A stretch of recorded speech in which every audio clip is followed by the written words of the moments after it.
रत्न करंडक श्रावकाचार में सम्यक दर्शन की चर्चा चल रही है।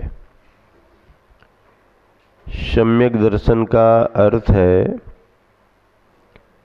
सच्चा श्रद्धान,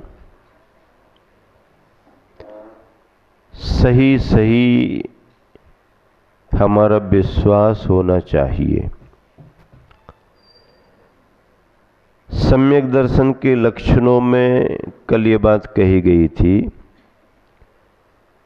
कि परमार्थभूत यानी कल्याणकारी देव, शास्त्र और गुरु पर श्रद्धान करना। देव भगवान कहलाते हैं, शास्त्र उनके कहे हुए सिद्धांत कहलाते हैं और गुरु जो उन सिद्धांतों के अनुसार मोक्ष मार्ग पर आगे बढ़ते हैं। ऐसे देव, शास्त्र, गुरु जिन्हें आप्त, आगम और तपोभृत कहा गया, ऐसी श्रद्धा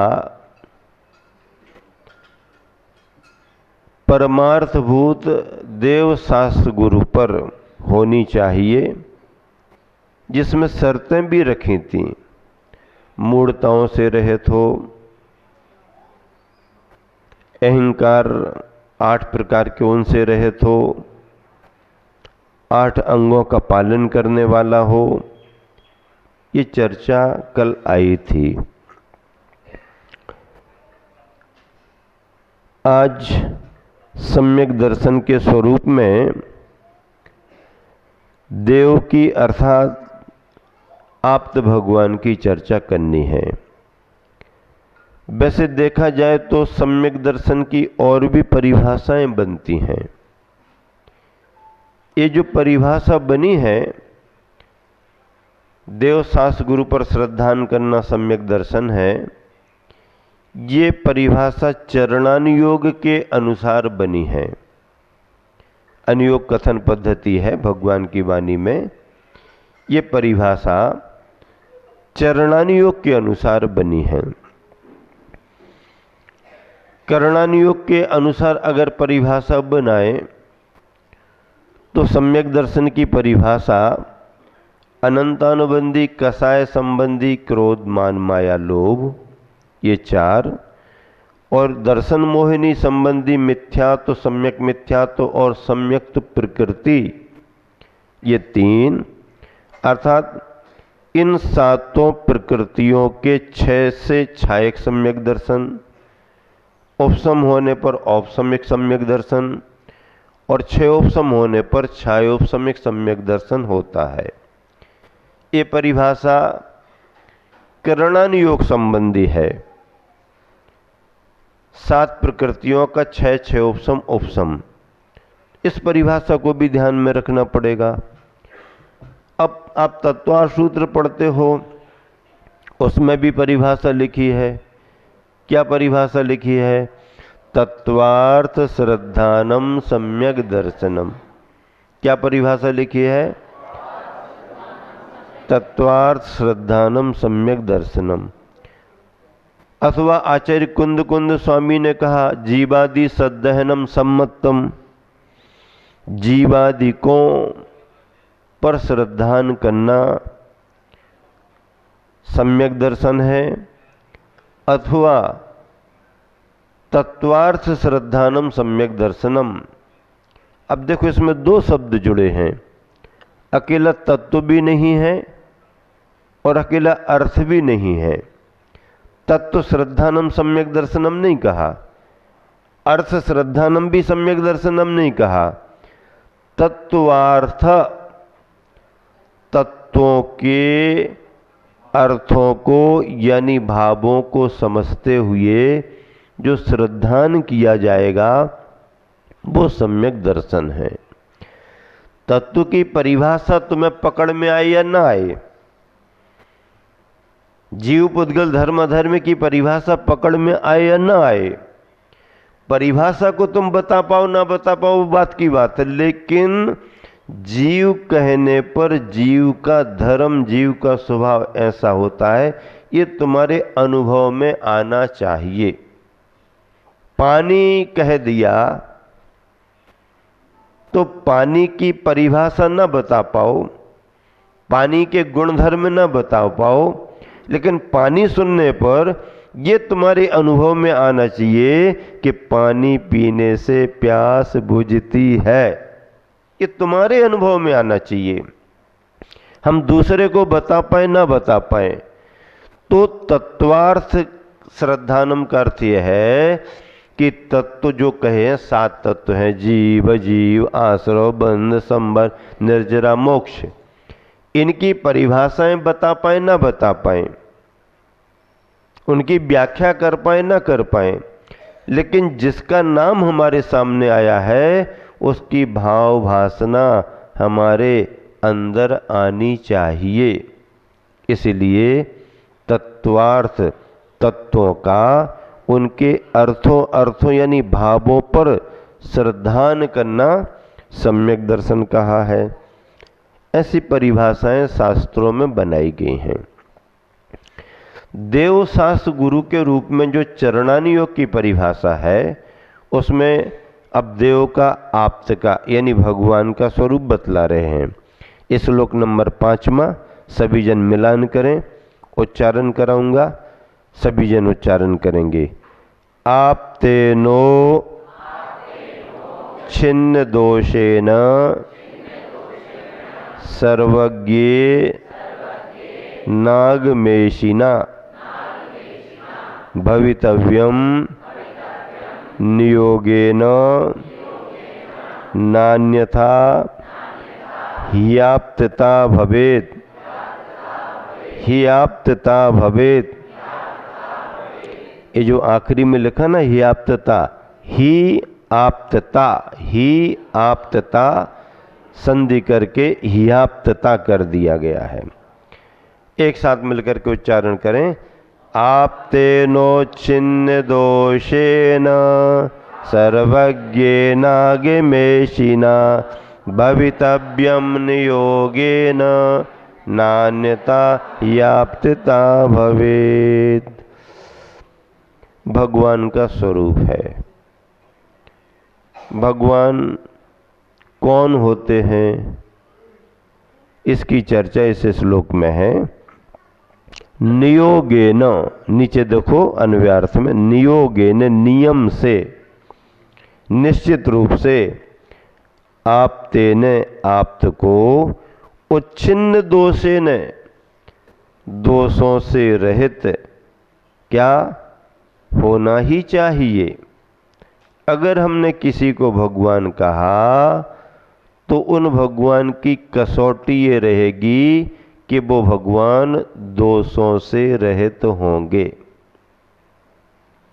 दोषों के साथ भगवान नहीं। अब दोष क्या है इसकी चर्चा अलग करेंगे अपन। जो संसारी प्राणियों में पाए जाते हैं वो दोष हैं। दोष की व्याख्या क्या होगी? जो सामान्य साधारण संसारी प्राणियों में पाए जाते हैं वो दोष माने जाते हैं। अब भगवान के लिए अगर हम देखेंगे तो जो सामान्य मनुष्य में वो भगवान में नहीं होना चाहिए। अगर हमारे तुम्हारे जैसी बातें भगवान में रहेंगी तो भगवान में और हमारे में क्या अंतर होगा? कोई भी अंतर नहीं होगा। इसलिए पहली शर्त क्या रखी? आप्त, अर्थात भगवान कौन होगा? उच्छिन्न दोषेन, दोषों से रहित होना चाहिए। एक बात, जब दोषों से रहित होंगे तो फिर क्या होगा? सर्वज्ञेन, सर्वज्ञपना आएगा। सर्वज्ञपना का अर्थ क्या है? हम सभी अल्पज्ञ हैं। क्या है ना? हम अल्पज्ञ हैं। हमारे को ज्ञान है लेकिन थोड़ा ज्ञान है, सीमित ज्ञान है, असीमित ज्ञान नहीं है। जो इंद्रियों से प्राप्त हो सकता है, मन से प्राप्त हो सकता है, केवल उतना ही ज्ञान है। भगवान इंद्रिय और मन से परे, भगवान का दिव्य ज्ञान है, असीमित है, अनंतानंत पदार्थों को वो जानते हैं। तो सर्वज्ञपना, सर्वम जानाति इति सर्वज्ञ, जो सभी को जानते वो सर्वज्ञ। अगला बिंदु क्या है? आगमेशिना, आगम का स्वामी भी होना चाहिए, भवितव्यम होना चाहिए, क्योंकि अन्यथा अर्थात इसके अलावा अन्य प्रकार से आप्तपना, आप्तपना न भवेत, नहीं हो सकता। इनके बिना आप्तपना, भगवतपना हो ही नहीं सकता। भावार्थ, जो बीतरागी, बीतरागी शब्द क्यों लिखा? उच्छिन्न दोषेन, जिन्होंने अपने दोषों को नष्ट कर दिया है, अर्थात घातीय कर्मों को नष्ट कर दिया है। घातीय कर्मों के रहने पर जो दोष संसारी प्राणी में होते थे उनको नष्ट किया। कर्मों को नष्ट करने के कारण, दोषों को नष्ट करने के कारण वो बीतरागी हुए। जो बीतरागी सर्वज्ञ और हितोपदेशी है वही सच्चा देव है, किंतु जो बीतरागी सर्वज्ञ और हितोपदेशी नहीं है उसे सच्चा देव कैसे कहेंगे? मेरी भावना में भगवान का स्वरूप लिखा है, प्रारंभिक 4 पंक्तियां। जिसने राग द्वेष कामादिक जीते, रुको धीरे धीरे, जिसने राग द्वेष कामादिक जीते, राग को जीत लिया, द्वेष को जीत लिया, कामादिक विकारों को जीत लिया है। जिसने राग द्वेष कामादिक जीते, जिसने जीते हैं, जीते हैं तो जिन बनेंगे, और जो जीतेगा नहीं वो जिन नहीं बन पाएगा। तो जिसने शब्द है ना, अगर आपने जिसने की जगह जिसमें कर दिया, जिसमें राग द्वेष कामादिक जीते नहीं, जीते अर्थात जी रहे हैं, तो मेरी भावना की जगह फिर तेरी भावना आएगी। क्या हो जाएगी? मेरी भावना नहीं बनेगी, फिर तेरी भावना मानी, जिसमें राग द्वेष कामादिक जी रहे हैं।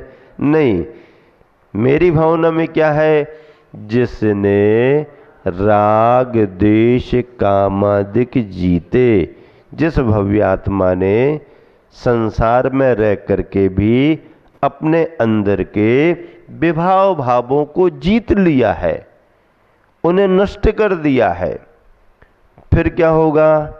उसने सब जग जान लिया। जीते सो जाना, जीतेंगे नहीं तो जानेंगे नहीं। जानने की स्थिति बाद में आएगी, पहले जीतो फिर जानो। सब जग जान लिया, जब सब जग जान लिया तो फिर तीसरा चरण क्या आएगा? सब जीवों को मोक्ष मार्ग का निष्प्रह हो उपदेश दिया। जो जीतता है वो जानता है, और जो जानता है वही सबको जनाता है, वही सबको ज्ञान कराता है। अगर हमने जीता नहीं तो सर्वज्ञ नहीं बनेंगे, और सर्वज्ञ नहीं बनेंगे तो उपदेश देने के अधिकारी भी नहीं बनेंगे। इसलिए 3 बिंदु सुनिश्चित हैं: बीतरागी, सर्वज्ञ और हितोपदेशी। पाठशाला में 2 स्तुतियां पढ़ाई जाती थीं, प्रातःकाल की स्तुति और सायंकाल की स्तुति। उसमें एक पंक्ति आती है, बीतराग सर्वज्ञ हितंकर भविजन की अपूरो आस, ज्ञान भानु का उदय करो मम मिथ्यातम का होए बिना। पुराने समय में ये सब पाठशालाओं में पढ़ाया जाता था। तो बीतराग सर्वज्ञ हितंकर ये भगवान के लक्षण है। भगवान हम उन्हें ही मानेंगे जो बीतरागी हो, सर्वज्ञ हो और हितोपदेशी हो। हितोपदेशी तीर्थंकरों की अपेक्षा से है। कोई कोई केवली भगवान ऐसे भी हो सकते हैं जिन्होंने केवल ज्ञान पाया और उपदेश के बिना ही मोक्ष चले गए, समय ही नहीं मिला उपदेश करने का। अंतकृत केवली आदि आदि। कोई केवली मूक हो सकते हैं, केवल ज्ञान है, सब कुछ जान रहे हैं लेकिन उपदेश नहीं देते, ऐसे भी केवली हो सकते हैं। लेकिन तीर्थंकर ऐसे नहीं। तीर्थंकरों के तो समोसरण की रचना होगी, उनका उपदेश होगा ही होगा, तब कहीं जाकर के फिर उनका मोक्ष आगे होगा। तो ये जो हितंकर हितोपदेशी है, ये विशेष रूप से तीर्थंकरों का लक्षण है। ऐसे बीतरागी, सर्वज्ञ और हितोपदेशी। जुगमंदर दास जैनी हुए हैं, एक जैन विद्वान, अच्छे हुए हैं, बड़े विद्वान हुए हैं। उन्होंने एक पुस्तक लिखी, की ऑफ नॉलेज, ज्ञान की कुंजी।